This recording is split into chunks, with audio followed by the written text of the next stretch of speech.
where do we start? In 2002, I spent a whole summer in Spain for my vacation, and I shared an apartment with Argentinians. They were in their 20s like me, they were students, middle class like me, they had loving families, but they had to flee their country for a good reason, El Corralito. So that's more than 20 years ago. The Argentinian banking system collapsed because of a bank run, and anyone who had money in the bank could not withdraw more than 250 peso a week. People went out and protested. There was violence. The police shot and killed 39 people. And basically, the Argentinian people could not trust their government, the political, nor the financial institutions anymore. My friends, they saw their future vanished and they decided to leave the country just to get a better chance somewhere else.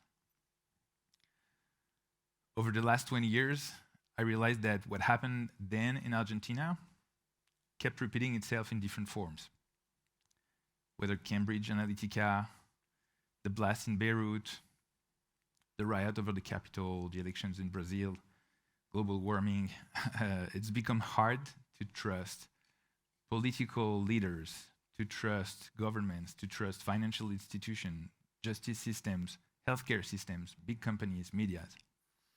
I think we have entered the crisis of trust. And this is what I want to tell you about. Because we know where that can lead us, to a threat to freedom and democracy. In 2019, I was in San Francisco working for a big consulting company, and I was working on a mission to explore what blockchain could do for insurance companies. And I started realizing that blockchain could be a part of the solution of the trust issue. See, because at the core, blockchain, you probably all know that, it's a technical tool that enables data to be stored in a way that's very difficult to tamper with, but very easy to verify. As I dug into the technical aspect, I felt that it's a good tool for business. It's a good tool to build business on top of it. And one of them at the time was already doing that, building tools for business, and it was the XRPL ledger. So I found out that it was built for payments, but it could also be used for ownership, tracking and guarantee ownership of goods, of art, and even of land. It can also be used for tracking carbon, energy consumption, and all the use cases I'm mentioning are already built today on the XRP ledger.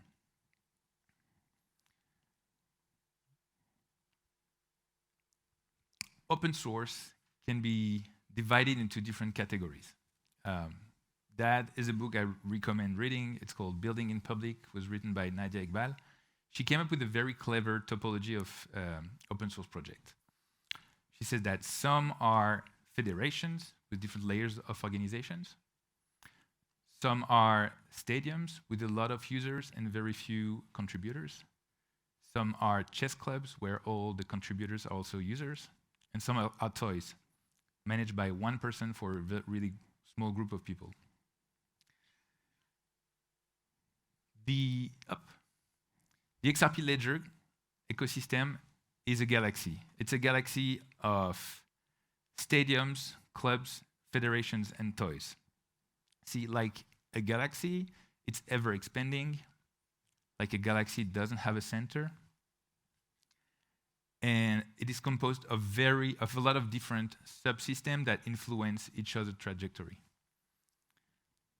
And if any of its stars or planet, and it feels good to talk about planet here, if any of its stars or planet become too big, it creates a black hole and the whole ecosystem can collapse. So I think that developers are like rocket ships navigating the galaxy, and whenever they find a planet that's sustainable enough and brings the right conditions for them to settle, then they can build on. But I can tell you about the fact that XRP Ledger is a layer 1, open source, public, whatever. Doesn't have a lot of singularities there. What's unique about the XRP Ledger is the people who are building on top of it. It's the community that has been vibrant for more than a decade. XRP Ledger started in 2012, and it's been booming since. What people share in this community is a sense of curiosity, a sense of interest for the greater good, and a collective curiosity and a collective creativity. Sorry. And talking about creativity, I want to tell you a story. The story of Frida Kahlo and Linus Torvalds. Frida Kahlo was a Mexican painter, and when she was 18, she got in a bus accident that led her in bed for a month. And during that time, she taught herself painting. After she got back on her feet, she joined the Mexican Revolution. She became a feminist icon, and she has a huge legacy in the art world. The destiny of Frida Kahlo just put her in a situation where she had time to wander and explore and learn new skills. You're going to ask, like, what's the common point with Linus Torvalds?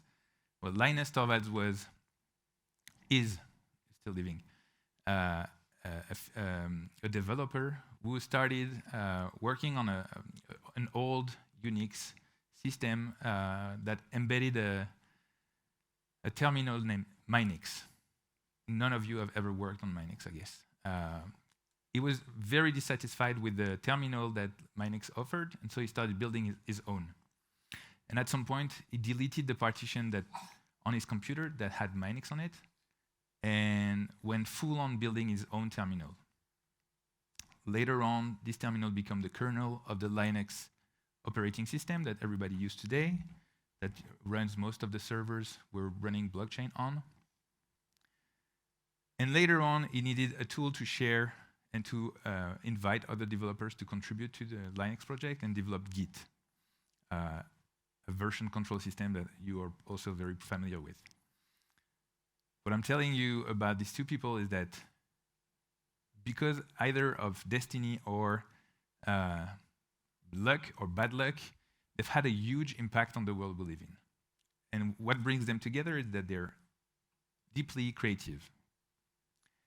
They don't use the same tools, if I can get the tools. I'm not sure I can get to the next. Yes. Little help from the back if I can get to the next. The clicker seems not to work anymore. Yeah, thank you. They don't use the same tool for sure. One uses a paintbrush, the other one uses a code editor. I'm pretty sure Linux Torvald never used that code editor. But they needed the right conditions to turn their creativity into art. So I learned about these stories, and I came up with my own recipe for successful creativity. I figured that you need focus, time to focus, you need freedom to wander, question, explore, and you need food. Food for thought, food for soul and body. You need inspiration, you need conversations, learning from others, getting other perspectives. And it turned out that the project I'm going to tell you about today, my new project, XRPL Commons, is exactly about that. It's about building a framework for creativity to plunge in the world of product development. I am David Bchiri. I'm the CEO, president of XRPL Commons. XRPL Commons is a non-profit based in Paris, which mission is to create the conditions for success for developers and entrepreneurs in the XRPL ecosystem. To do this, we push in 3 different directions. 1, we create transformative experiences for developers to bring their ideas to life. 2nd, we spread knowledge about XRP Ledger. And 3rd, we advocate for the use of XRP Ledger to express its full potential to transform society and create this layer of trust that I think we need. I told you The ecosystem has been lively for more than 10 years, so we don't do it alone. We build on the shoulders of giants, and these are all the programs that today support developers, researchers, builders in the ecosystem. What we're doing is we're adding new programs, filling white spaces in the ecosystem. One, XRPL Academia, is about supporting universities to create new curriculums, teach blockchains to students, and also help student association to create this sort of gathering where knowledge can be shared on campuses or wherever the students are. The second one, way broader, XRPL Knowledge, is a YouTube channel, very simple, that invites all the experienced developers from the community to share knowledge and bring their own knowledge to the rest of the community. And the last one, I want to introduce you to the aquarium. The aquarium is much inspired by an art residency to bring the future lightness and the future FreeDAS to the forefront of the stage. What it does, it provides the opportunity for developers to create new projects, and it gives access to the business environment that some developers need to reach success. Who is it for? It's for developers, entrepreneurs, project holders, corporate innovators, people who have an idea and want to turn that into a prototype. It's designed to last 12 weeks, and it's for 12 people. So during 12 weeks, 12 people, we know 12 weeks is a lot, but it figured that it's just the right amount of time that people need to turn an idea into a project. During these 12 weeks, we give the freedom to wander to the residents, and we invite them to spend the 12 weeks in Paris. We take care of everything, travel, accommodation. We give a stipend to everyone so they can focus 100% of the time to their project and be dedicated. And we also bring together a team of mentors, facilitators, speakers, people who are working with you on revealing your project. The sort of a connection, whatever. Yeah, thank you. The first batch will be starting in 10 days and will be about regeneration. That's our first cohort. The second one will start in January and will be about intellectual property. And then every 3 months, we will tackle another issue, leveraging the XRP ledger to create solutions for him. We do that with our core values at heart, and it rests on openness. We are committed to supporting the open source ecosystem. We do everything with our doors open so everyone can see what we do and engage with us. And we try to keep an open mind and welcome new conversations. So to conclude, if you're a builder or you're creative, apply to the aquarium. We want to know what you're excited about building, and we want to help you make it happen. Any question, I will be in the audience later. Thank you.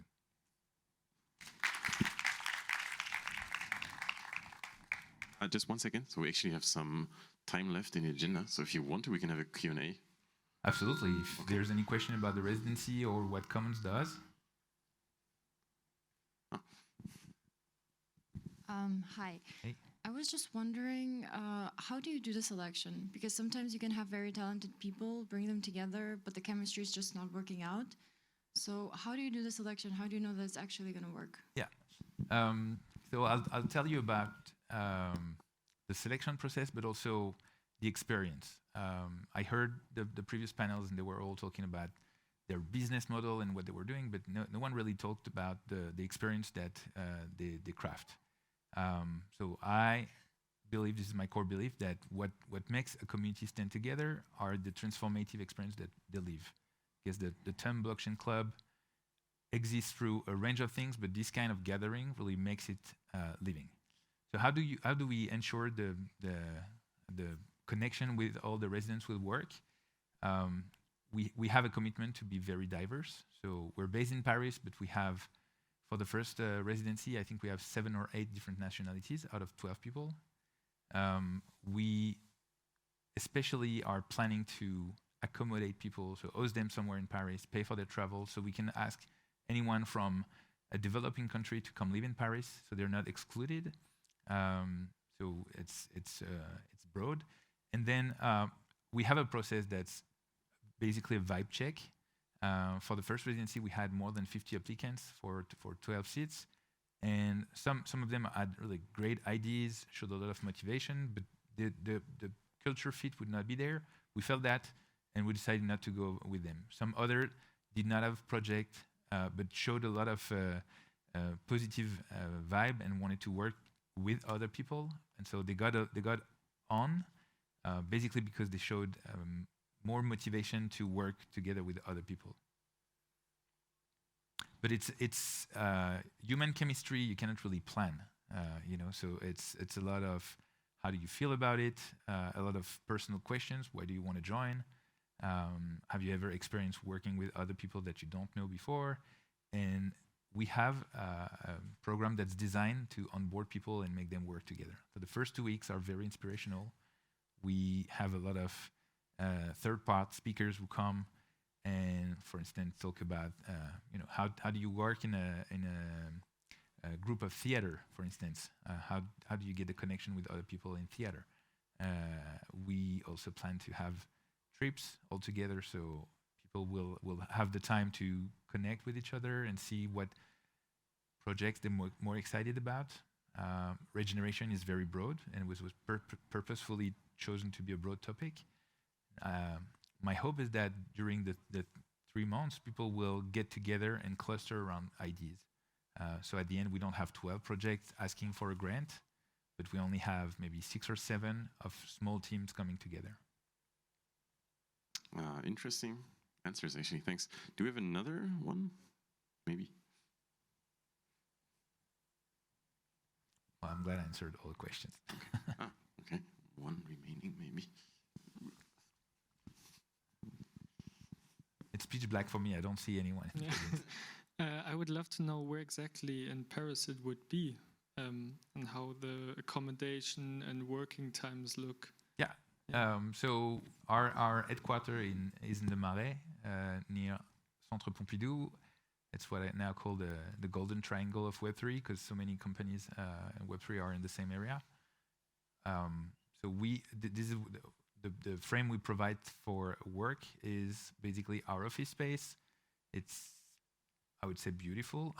It's designed for interaction, but also has a lot of space for focus. And people who fly and stay with us will be accommodated in a co-living space that we rent nearby, a few stations away, a few metro stations away. So overall, we have crafted an experience so people will be together most of the time, working together, and we have designed a typical week with rituals for the group, ritual for the teams, and then time to focus and work on their project. So I would say a third will be all together, and 2/3 will be self-paced, working on their projects. But we ask people to dedicate the 12 weeks to the project, not to go back and forth, have other engagement on the side. We need everyone to have skin in the game the whole time. Awesome. Sounds amazing. And big round of applause for David for being here and your personalized marketing.